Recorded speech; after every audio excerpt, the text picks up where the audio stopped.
It's considered to be the jewel in the national capital's crown and the heart of Walter Burley Griffin's vision for Canberra.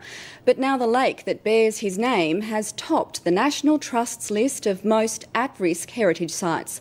The Trust says overdevelopment is threatening Lake Burley Griffin and it's urging the government to act before it's too late. Named after the American architect who designed the city, Lake Burley Griffin forms the heart of Canberra. The Australian capital was Griffin's crowning achievement, but it wasn't always smooth sailing. After a long battle with bureaucracy, he quit the project in disgust, and that battle continues today. We see the overall problem, the overall threat to this lake is the development that's happening even now. The National Trust has placed Lake Burley Griffin at number 1 on its Heritage at-Risk list.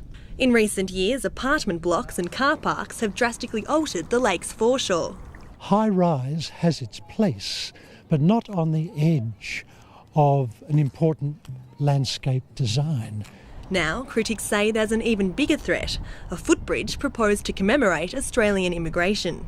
We are vehemently against that development. That's a view many say Griffin would have shared. The immigration bridge would have shocked and appalled him. But the lake's not the only site worrying the National Trust. Colonial buildings in Tasmania and Queensland are also on the list, as is Ku-ring-gai in Sydney, which the Trust says is being smashed and shattered by development. The Murray-Darling Basin has the dubious honour of being named the most at-risk region in the country. Most of the humans who have lived in Australia, this is in going back perhaps even 40,000 years, were clustered around the Murray-Darling Basin. The organisation says it hopes the list will raise community awareness about the sites and increase pressure on governments to act. And it says nowhere is that more important than in the capital. Vivienne Nunes, ABC News, Canberra.